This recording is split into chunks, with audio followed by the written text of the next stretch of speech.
जैसा कि हम लोगों ने पहले वीडियो में देखा कि प्रोटोप्लास्ट का इंट्रोडक्शन क्या होता है, किसने पहले दिया था या फिर किसने पहले आइसोलेट किया था। इस वीडियो में हम लोग देखेंगे कि प्रोटोप्लास्ट का आइसोलेशन कैसे किया जाता है, कहाँ से किया जाता है। तो मेनली हम प्रोटोप्लास्ट का आइसोलेशन किसी भी सेल से कर सकते हैं। प्रोटोप्लास्ट के आइसोलेशन के लिए जो ज़्यादा most preferred source of protoplast isolation है वो किसी भी लीफ का मीजोफिल टिश्यू जो हो सकता है उससे ज़्यादा आइसोलेशन किया जाता है। मेनली दो प्रकार से प्रोटोप्लास्ट का आइसोलेशन किया जाता है, एक मैकेनिकल मेथड, एक एंजाइमेटिक मेथड। तो हम लोग पहले मैकेनिकल मेथड को देखेंगे। In this method a small piece of epidermis of the plants is taken and subjected to plasmolysis. सबसे पहले हम लोग जानेंगे कि प्लाज्मोलाइसिस क्या होता है। प्लाज्मोलाइसिस होता है जैसे कि कोई सेल है, जैसे कि यहाँ देखिए हम बना रहे हैं, जैसे कि ये कोई सेल है ये, और इस पूरे को जो है हम लोग एक हाइपरटोनिक सॉल्यूशन में रख दिए हैं। ये जो किनारे का है ये, इसको हम सेल को एक हाइपरटोनिक सॉल्यूशन में रख दिए हैं। अब ये जो सेल का हाइपरटोनिक सॉल्यूशन होता है जिसमें कि सॉल्यूट की मात्रा अधिक हो और सॉल्वेंट की मात्रा थोड़ा कम हो, तो ऐसे सॉल्यूशन को हाइपरटोनिक सॉल्यूशन कहते हैं। तो जैसे कि इसमें वाटर का पोटेंशियल जो है कम होगा as compare to cell sap. तो सेल सैप का जो है मतलब वाटर जैसे हायर कॉन्सेंट्रेशन से लो कॉन्सेंट्रेशन में मूव करेगा, तो सेल सैप से जो है वाटर बाहर निकल जाएगा इस हाइपरटोनिक सॉल्यूशन में, जिससे कि सेल जो है सिकुड़ जाती है, जिसे ही प्लाज्मोलाइसिस कहते हैं। उसके बाद से ये जो सेल मेम्ब्रेन है ये अपने सेल वॉल से ऐसे थोड़ा सिकुड़ जाती है, उसको छोड़ देती है, इसी को प्लाज्मोलाइसिस ऑफ सेल कहते हैं। प्लाज्मोलाइसिस से जो है causing cell causing protoplast to shrink away from the cell wall, जिससे कि वो सेल वॉल से बहुत ही मतलब सिकुड़ जाता है, सेल वॉल को छोड़ देता है, जिसे ही कि प्लाज्मोलाइसिस कहते हैं।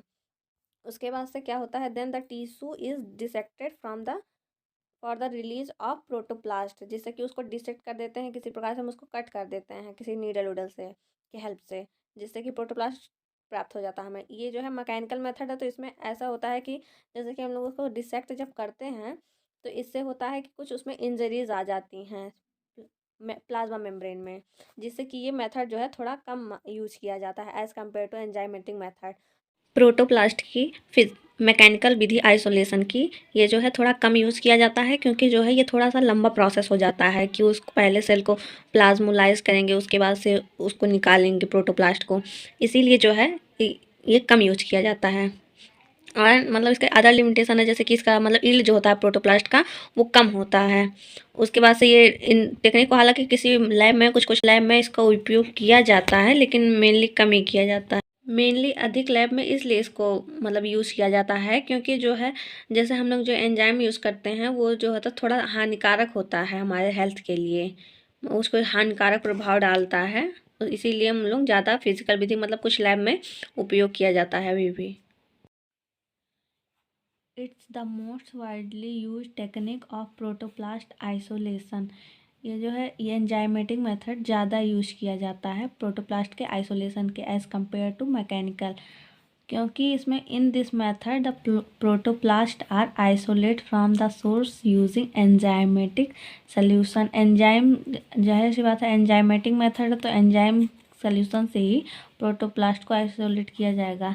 This technique is faster efficient and release more number of viable protoplast without any damage. Enzymatic technique mechanical technique से ज़्यादा फास्टर होती है, क्योंकि उसमें पहले सेल को प्लाज्मोलाइसिस करेंगे, फिर उसको कट करेंगे सेल वॉल को, ये एक ही बार में हम इसको ऐड कर सकते हैं। ये जल्दी काम करता है enzymatic method as compare to mechanical method. तो इसमें ये दो प्रकार का होता है। These are two ways to isolate protoplast using the enzymatic technique. क्या है इसमें, एक सीक्वेंशियल मेथड होता है, एक साइमल्टेनियस मेथड। सीक्वेंशियल मेथड जैसा कि हम लोग जानते हैं कि जो प्लांट का सेल होता है उसकी जो सेल वॉल होती है वो सेलुलोज, हेमी सेलुलोज, पेक्टिन, इस तीनों चीज़ से मिलकर बनी होती है नॉर्मली। तो हम ये क्या करते हैं इसमें, तो उसके सेल वॉल को ब्रेक करने के लिए सेलुलेज सेलुलेज, हेमीसेलुलेज और पेक्टिनेज, ये 3 एंजाइम होती हैं जिसका यूज किया जाता है इसको ब्रेक करने के लिए। तो सीक्वेंशियल मेथड में क्या होता है कि ये दोनों मतलब सीक्वेंस ऐड किया जाएगा, जैसे कि सीक्वेंशियल और 2 स्टेप मेथड जो है इसमें क्या होता है, पहले सेल को स्टरलाइज करेंगे, फिर उसकी एपिडर्मिस को रिमूव करेंगे जो कि एक डेड सेल होती है। उसके बाद से सेल को प्लाज्मोलाइज करेंगे, हमने पिछले वीडियो में बताया था कि कैसे प्लाज्मोलाइज करना है।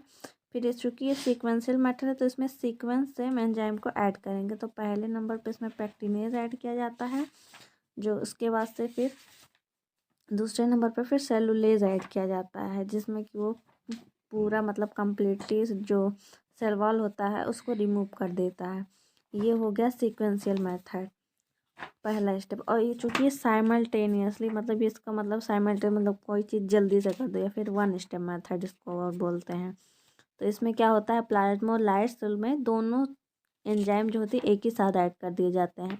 उसके बाद से प्रोटोप्लास्ट को आइसोलेट कर लिया जाता है, उसके बाद से उसका सेल वॉल डिग्रेड हो जाता है, फिर प्रोटोप्लास्ट आइसोलेट कर दिया जाता है। तो ये दोनों टेक्निक जो हैं ये उसकी हैं एंजाइमेटिक मेथड की।